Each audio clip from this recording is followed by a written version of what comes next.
I don't really agree with what he has to say in terms of the criticism towards the Spurs. No organization is perfect. No individual is perfect. Dejounte Murray, great player. Love him. I love all the Spurs players, no matter if they're still on Spurs or not.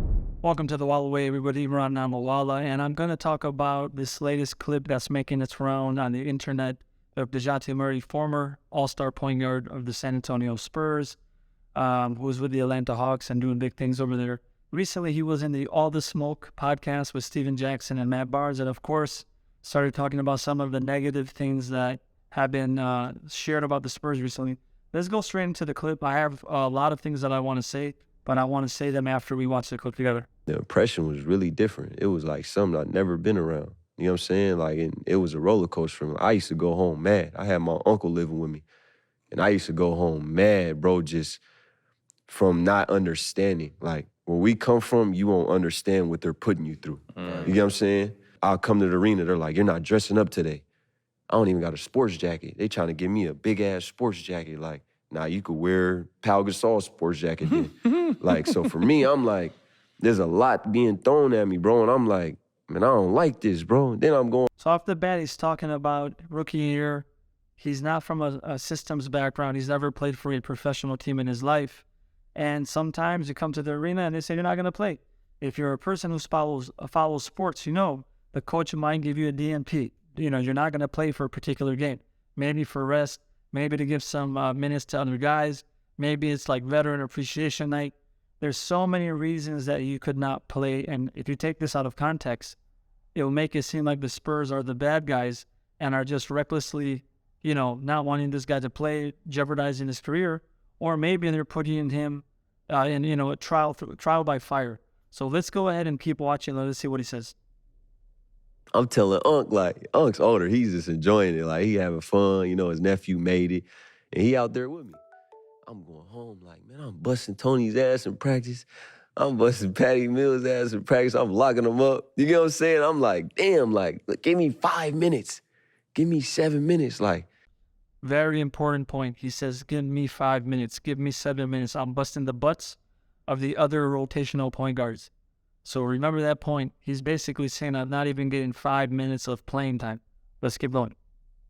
The impression was really different. It was like something I'd never been around. You know what I'm saying? Then they send me to the G League. Then as time started going, bro, like they bring in a point guard from Argentina that's close with Manu. So now he goes into, they send me to the G League. And it says it in a way where you may feel that, okay, this was a slight by the Spurs. It's something that he didn't deserve. And what does he say after that?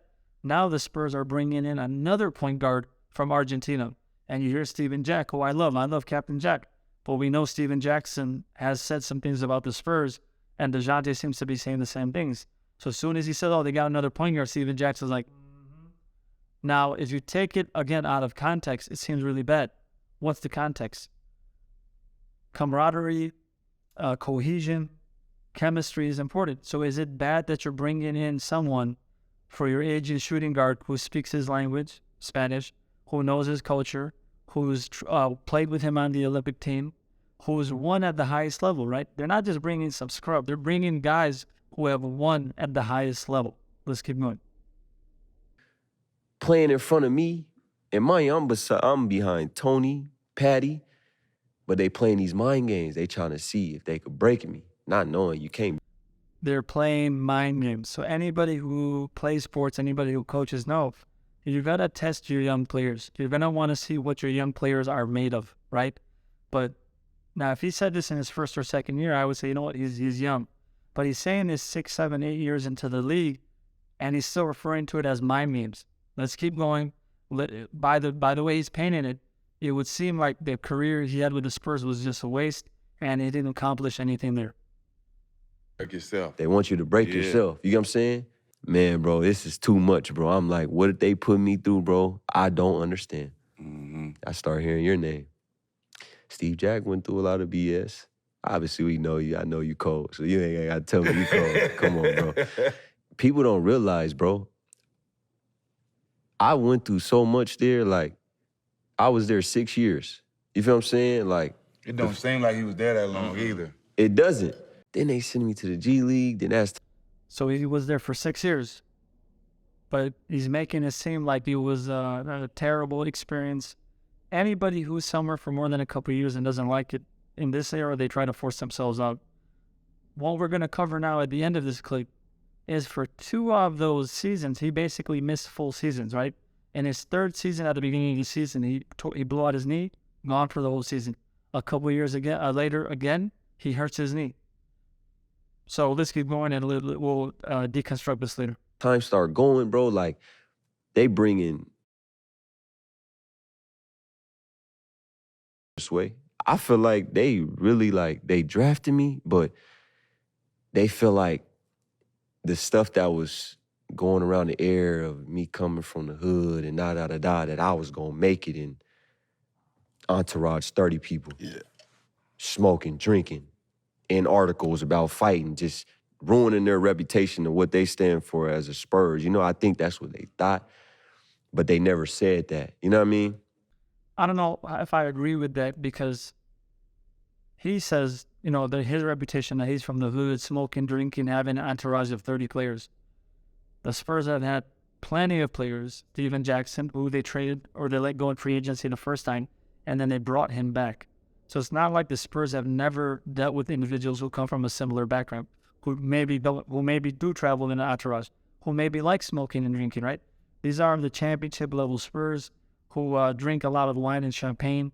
Pop is a big fan of wine. He takes his players out for dinner. He gives them wine. We're probably getting drunk.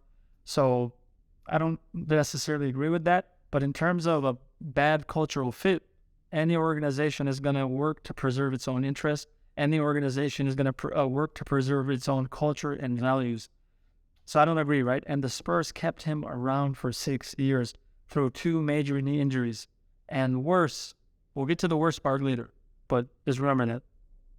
Just from the stuff I had to go through, like, and when they seen, like, he need a chance and this motherfucker be in the gym, like, they start having to kick me out the gym. Like, when they said you got access 24 hours every day, knowing I wasn't playing, so I'm like, lace him up, like, we to the gym.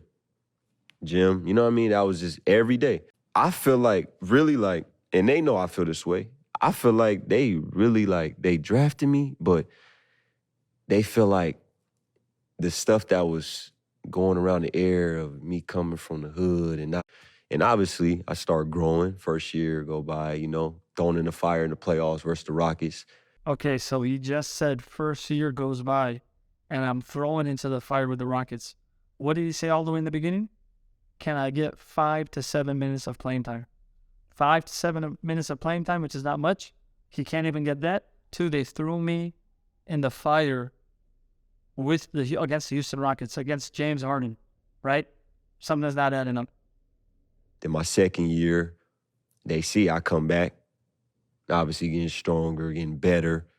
And then that was the year I took the job from Tony. Okay, so now in his second year, he comes back stronger, bigger, faster. And what does he do? He takes the starting point guard role from the most decorated point guard in the Spurs franchise history. So first year, he's playing 5 or 7 minutes, not even 5 or 7 minutes. And the Spurs are utilizing him in the playoffs. And his second year, he's already started. Okay? He's already started. So what is he complaining about? Why is he complaining about this? That they didn't get a fair shot. They didn't want him to succeed. They were trying to have him defeat himself. They were worried about all the drama surrounding him or the rumors surrounding him about him being from the hood or him having an entourage. So for me personally, still not done. Something's not adding up. Pop about us in the office.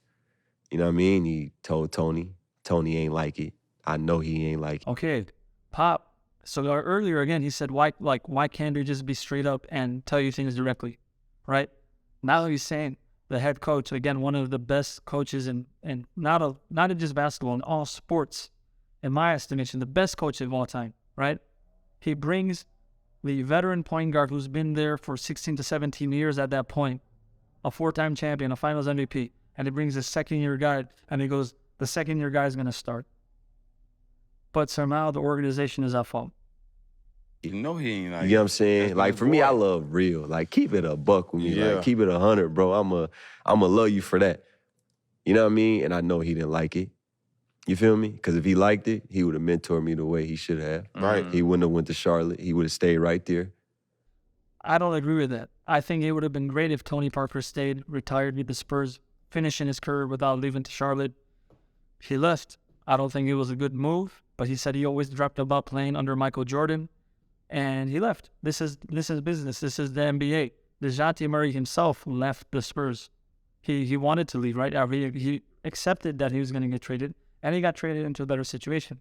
He could have said, no, I'm going to stick around. I'm going to help build up this franchise, and I'm going to help them go to the next level, and then when I'm old, I'm going to mentor the next guy. But he did what he's accusing Tony of doing. Why should Tony have stayed there and mentored him? For what reason?